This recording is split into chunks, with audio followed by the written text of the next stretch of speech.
वसुतेवसुतं देवं कंसचाणूरमर्दनं देवकी परमानन्दं कृष्णं वन्दे जगद्गुरुं कृष्णं वन्दे जगद्गुरुं। जय श्री राधे कृष्ण। दोस्तों, आपका मेरे YouTube चैनल ज्ञान की गंगा में स्वागत है। श्रीमद् भागवत महापुराण के पिछले अध्याय में हमने देखा था परीक्षित की दिग्विजय तथा धर्म और पृथ्वी का संवाद होता है। इसके आगे की कथा हम आज के अध्याय में श्रवण करेंगे।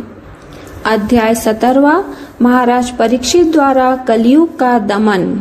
सुत जी कहते हैं, शौनक जी, वहां पहुंचकर राजा परीक्षित ने देखा कि एक राजवेशधारी शूद्र अपने हाथ में डंडा लिए हुए है और गाय बैल के एक जोड़े को इस तरह पीटता जा रहा है जैसे उनका कोई स्वामी ही न हो। वह कमल तंतु के समान श्वेत रंग का बैल एक पैर से खड़ा कांप रहा था तथा शूद्र की ताड़ना से पीड़ित और भयभीत होकर मूत्र त्याग कर रहा था। धर्मोपयोगी दूध, घी आदि हविष्य पदार्थों को देने वाली वह गाय भी बार बार शूद्र के पैरों की ठोकरें खाकर अत्यंत दीन हो रही थी। एक तो वह स्वयं ही दुबली पतली थी, दूसरे उसका बछड़ा भी उसके पास नहीं था। उसे भूख लगी हुई थी और उसकी आंखों से आंसू बहते जा रहे थे। स्वर्ण जटित रथ पर चढ़े हुए राजा परीक्षित ने अपना धनुष चढ़ाकर मेघ के समान गंभीर वाणी से उसको ललकारा, अरे तू कौन है जो बलवान होकर भी मेरे राज्य के इन दुर्बल प्राणियों को बलपूर्वक मार रहा है? तूने नट की भांति वेश तो राजा का सा बना रखा है, परंतु कर्म से शूद्र जान पड़ता है। हमारे दादा अर्जुन के साथ भगवान श्री कृष्ण के परम धाम पधार जाने पर इस प्रकार निर्जन स्थान में निरपराधों पर प्रहार करने वाला तू अपराधी है, अतः वध के योग्य है। उन्होंने धर्म से पूछा, कमल नाल के समान आपका श्वेत वर्ण है, 3 पैर न होने पर भी आप एक ही पैर से चलते फिरते हैं। यह देखकर मुझे बड़ा कष्ट हो रहा है। बतलाइए, आप क्या बैल के रूप में कोई देवता हैं? अभी यह भूमंडल कुरुवंशी नरपतियों के बाहुबल से सुरक्षित है। इसमें आपके सिवा और किसी भी प्राणी की आंखों से शोक के आंसू बहते मैंने नहीं देखे। धेनुपुत्र, अब आप शोक न करें, इस शूद्र से निर्भय हो जाएं। गो माता, मैं दुष्टों को दंड देने वाला हूँ, अब आप रोए नहीं, आपका कल्याण हो। देवी, जिस राजा के राज्य में दुष्टों के उपद्रव से सारी प्रजा त्रस्त रहती है, उस मतवाले राजा की कीर्ति, आयु, ऐश्वर्य और परलोक नष्ट हो जाते हैं। राजाओं का परम धर्म यही है कि वे दुखियों का दुख दूर करें।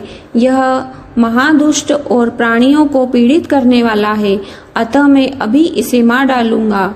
सुरभिनंदन, आप तो 4 पैर वाले जीव हैं, आपके 3 पैर किसने काट डाले?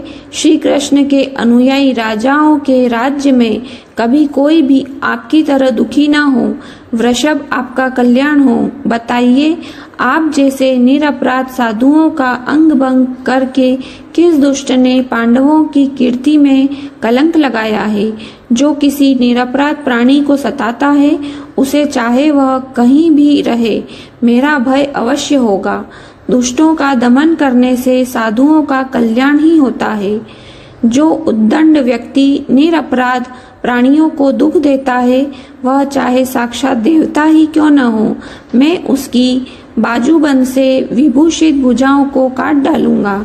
बिना आपत्ति काल के मर्यादा का उल्लंघन करने वाले को शास्त्रानुसार दंड देते हुए अपने धर्म में स्थित लोगों का पालन करना राजाओं का परम धर्म है। धर्म ने कहा, राजन, आप महाराजा पांडु के वंशज हैं।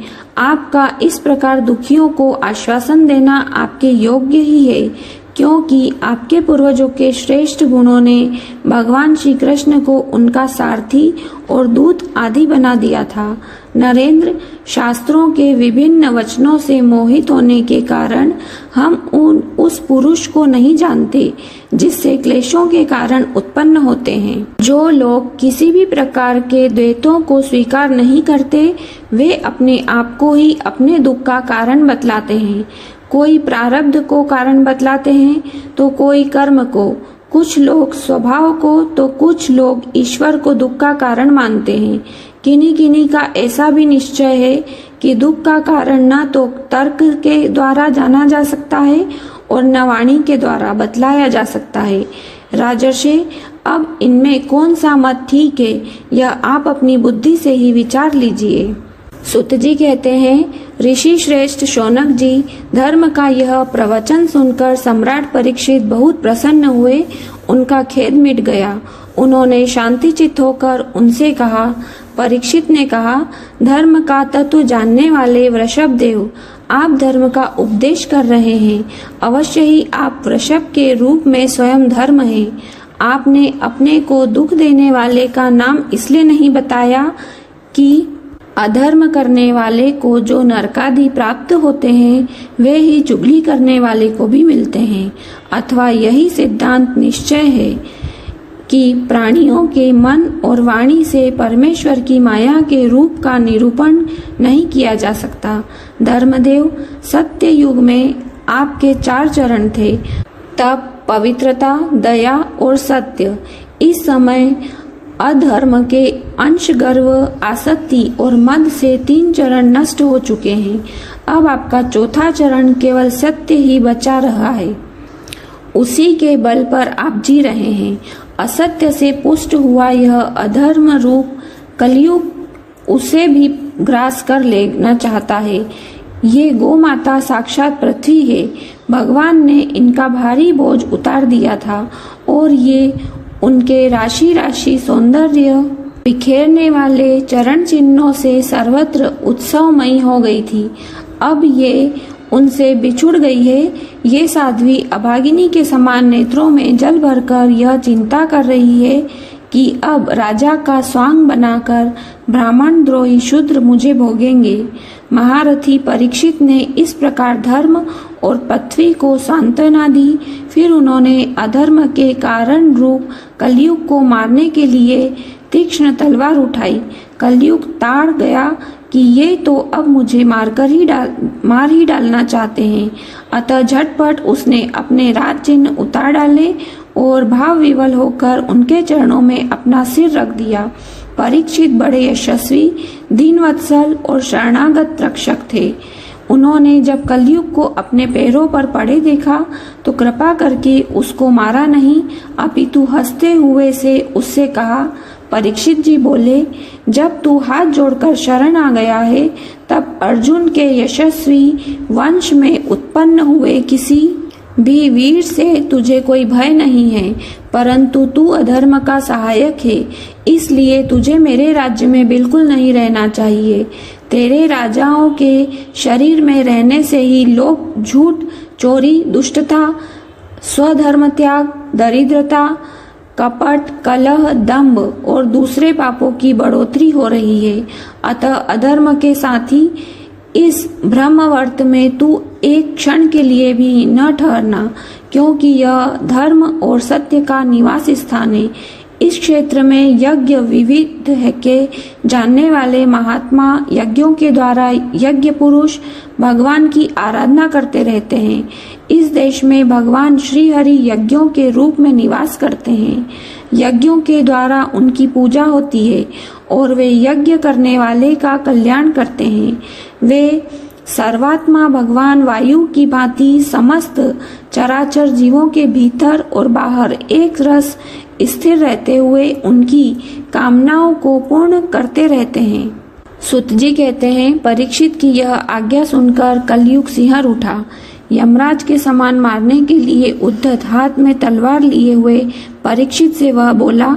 कली ने कहा, सार्वभौम, आपकी आज्ञा से मैं जहाँ भी मैं रहने का विचार करता हूँ वहीं देखता हूँ कि आप धनुष पर बाण चढ़ाए खड़े हैं। धार्मिक शिरोमणि, आप मुझे वह स्थान बतलाइए जहाँ मैं आपकी आज्ञा का पालन करता हुआ स्थिर होकर रह सकूं। सुत जी कहते हैं, कलयुग की प्रार्थना स्वीकार करके राजा परीक्षित ने उसे 4 स्थान दिए। धूर्त, मद्यपान, स्त्री संग और हिंसा। इन स्थानों में क्रमशः असत्य, मद, आसक्ति और निर्दयता, ये 4 प्रकार के अधर्म निवास करते हैं। उसने और भी स्थान मांगे।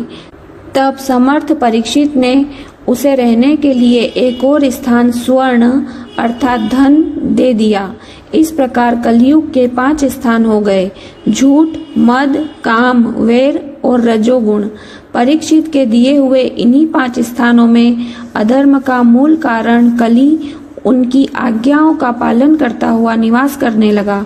इसीलिए आत्मकल्याणकामी पुरुष को इन 5 स्थानों का सेवन कभी नहीं करना चाहिए। धार्मिक राजा, प्रजा वर्ग के लौकिक नेता और धर्मोपदेष्टा गुरुओं को तो बड़ी सावधानी से इनका परित्याग करना चाहिए। राजा परीक्षित ने इसके बाद वृषभ रूप धर्म के 3 चरण तपस्या, शौच और दया जोड़ दिए और आश्वासन देकर पृथ्वी का संवर्धन किया। वे ही महाराजा परीक्षित इस समय अपने राज सिंहासन पर, जिसे उनके पितामह महाराज युधिष्ठिर ने वन में जाते समय उन्हें दिया था, विराजमान हैं। वे परम यशस्वी सौभाग्यभाजन चक्रवर्ती सम्राट राजर्षि परीक्षित इस समय हस्तिनापुर में कौरव कुल की राज्य लक्ष्मी से शोभायमान हैं। अभिमन्यु नंदन राजा परीक्षित वास्तव में ऐसे ही प्रभावशाली हैं, जिनके शासनकाल में आप लोग इस दीर्घकालीन यज्ञ के लिए दीक्षित हुए हैं। आज का अध्याय यहीं समाप्त होता है। इसके आगे की कथा हम कल के अध्याय में श्रवण करेंगे। श्री कृष्ण शरणम मम, श्री कृष्ण शरणम मम, श्री कृष्ण शरणम मम। उम्मीद है दोस्तों आपको मेरी ये वीडियो पसंद आई होगी। अगर आपको मेरी ये वीडियो पसंद आए तो कमेंट बॉक्स में ओम नमो भगवते वासुदेवाय जरूर लिखिए और वीडियो को लाइक अवश्य कीजिए। और अगर आप इस चैनल पर नए हैं तो चैनल को सब्सक्राइब कर लें और बेल आइकन दबा लें, जिससे आपको हमारी सभी नोटिफिकेशन मिलती रहेगी। जय श्री राधे कृष्ण।